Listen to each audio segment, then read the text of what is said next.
Hello viewers, আজকের আলোচনার বিষয় হচ্ছে খুনের একটি মামলা নিয়ে আলোচনা করব। এই খুনের মামলায় একজন আসামির সাজাটা কিভাবে হয় এবং একজন আসামি কিভাবে আবার প্রতিকার পেতে পারে, এই বিষয়গুলো নিয়ে আমরা বিস্তারিত আলোচনা করব। আজকে আমরা একটি ওয়াইফ কিলিং কেস নিয়ে আলোচনা করব। ওয়াইফ কিলিং,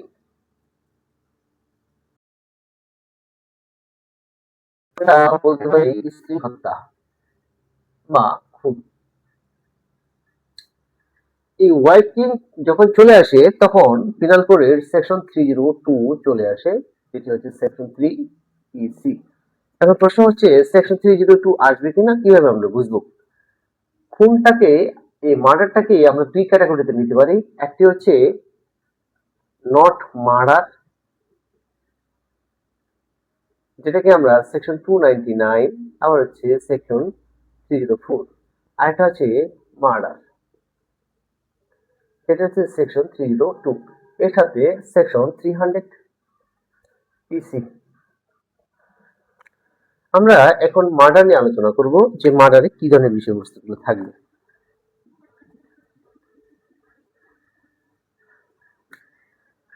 ঘটনাটি হচ্ছে, ফ্যাক্ট আমরা নিয়ে নিই। ফ্যাক্ট যেটা, সেটা হচ্ছে স্ত্রী, স্বামী এবং 2 বাচ্চা, তারা একত্রে বসবাস করত।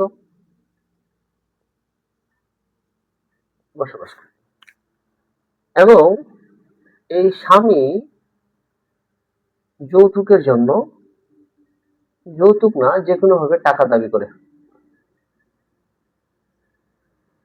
এবং এই টাকা পরিশোধ করে তার শাশুড়ি। পরিশোধ করে, কিন্তু এই আসামি আরো টাকা চায়। তখন এই শাশুড়ি তার অস্বীকার করে দিতে, কারণ সবার একটা ক্যাপাসিটি বিষয় আছে। এই যে অস্বীকার করি, এই অস্বীকারকে কেন্দ্র করে এই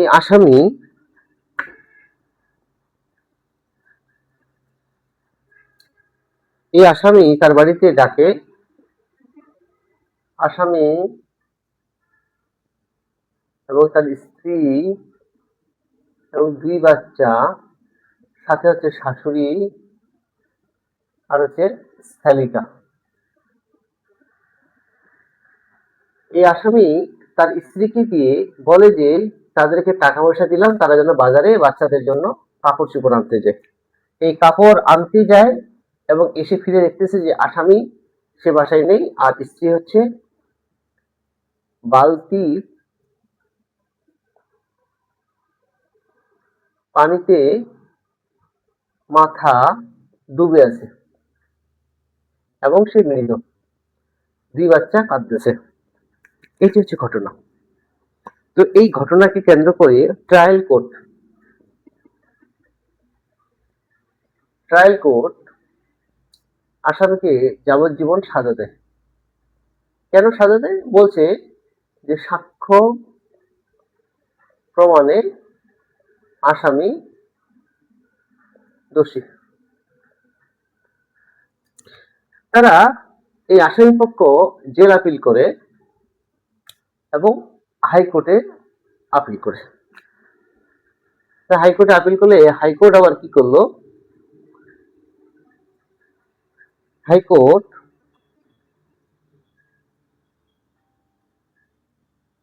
ডিভিশন ট্রায়াল কোর্টের যে আদেশটি, সেটিকে বাতিল করে আসামিকে খালাস দিয়ে দেয়। তার মানে ট্রায়াল কোর্ট সাক্ষ্য প্রমাণের ভিত্তিতে আসামিকে যাবজ্জীবন শাস্তি দিল, আবার হাইকোর্ট আসামিকে খালাস দিয়ে দিল। এবার আছে বাকি শুধু আপিল বিভাগ।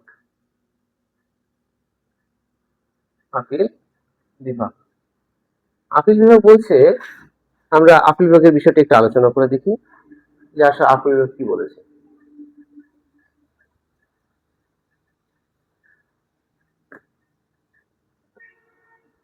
আপিল বিভাগ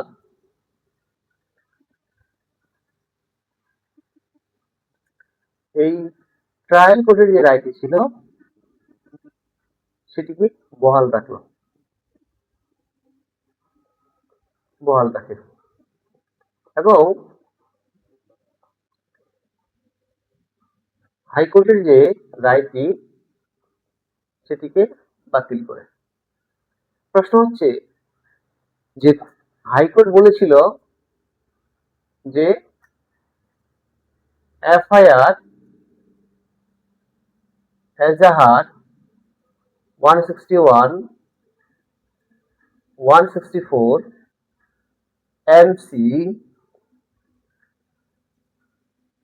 জব্দ তালিকা এগুলা গড়মিল পায়, গড়মিল।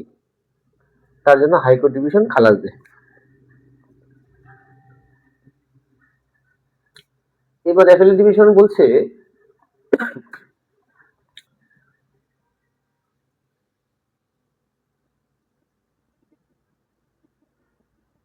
অ্যাপিল ডিভিশন বলছে যে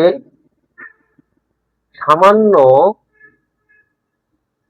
গড়মিল থাকলে আসামি খালাস পাবে না। যেহেতু আসামি ভিকটিমকে মারে এবং সেখান থেকে পালিয়ে যায়, সেক্ষেত্রে এই আসামি অপরাধ করেছে। যেহেতু অপরাধ করেছে সেই থেকে তার শাস্তি হবে। অর্থাৎ আপিল বিভাগ সাক্ষ্য প্রমাণের ভিত্তিতে ট্রায়াল কোর্ট যে জাজমেন্টটি দিয়েছে সেটি বহাল রাখে। তাহলে আমরা হোয়াইট কিলিং মামলায় কি কি পেলাম? এখন আমরা পড়ব যে মার্ডার কেসে যদি আমরা স্টাডি করতে চাই তাহলে কি কি জিনিস আমরা জানবো। একটা হচ্ছে এফআইআর বা এজাহার, দুই নম্বর হচ্ছে 161, 164, তিন নম্বর হচ্ছে জব্দ তালিকা, চার নম্বর হচ্ছে এমসি, কি পেলাম, এবং ঘটনাস্থল সম্পর্কে আরো কোনো তথ্য।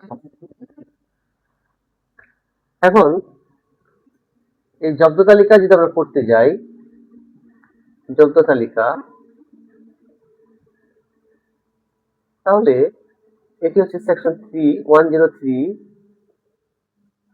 সিআরপিসি, সাথে সাক্ষ্য আইন সেকশন 25, 27, 24, 28, 29 এই সেকশনগুলো আমাদের পড়তে হবে। এবং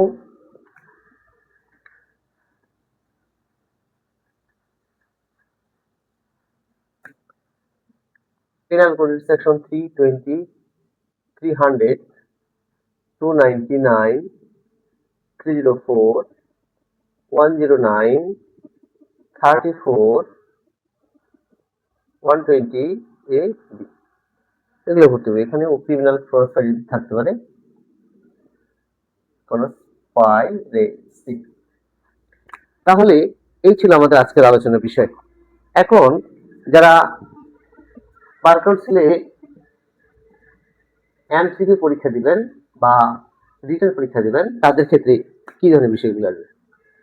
আমি সরল একাডেমির ফাউন্ডার এবং এখানে আমরা যারা বার কাউন্সিলে এমসিকিউ পরীক্ষা দেন, রিটেন দেন, তাদের এডমিশন এখানে হয়।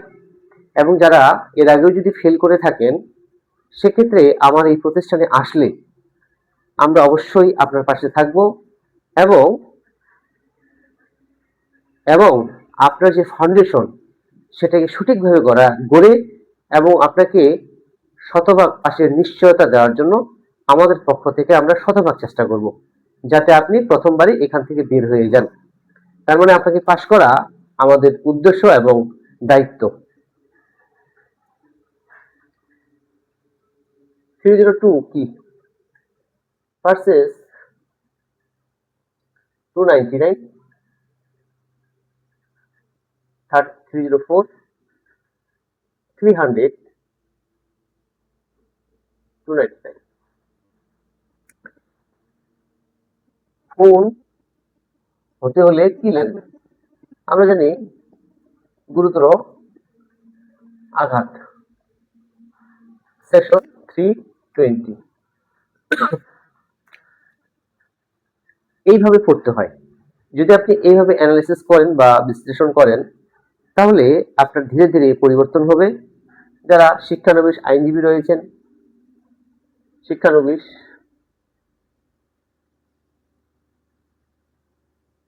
তাদের জন্য এটা প্রযোজ্য। যারা আইনজীবী রয়েছে তাদের জন্য প্রয়োজন, এবং যারা জাজ কোর্টে প্র্যাকটিস করেন তাদের জন্য, এবং যারা হাইকোর্ট ডিভিশনে প্র্যাকটিস করেন তাদের জন্য এই লেকচারটি সহায়ক হবে। তো এই ছিল আজকের আলোচনা বিষয়। আমি অ্যাডভোকেট সরল কুমার রায়, পরিচালক সরল একাডেমি। আপনাদের সকলের সুস্থতা কামনা করে এখানে শেষ করছি। ভালো থাকবেন। নমস্কার।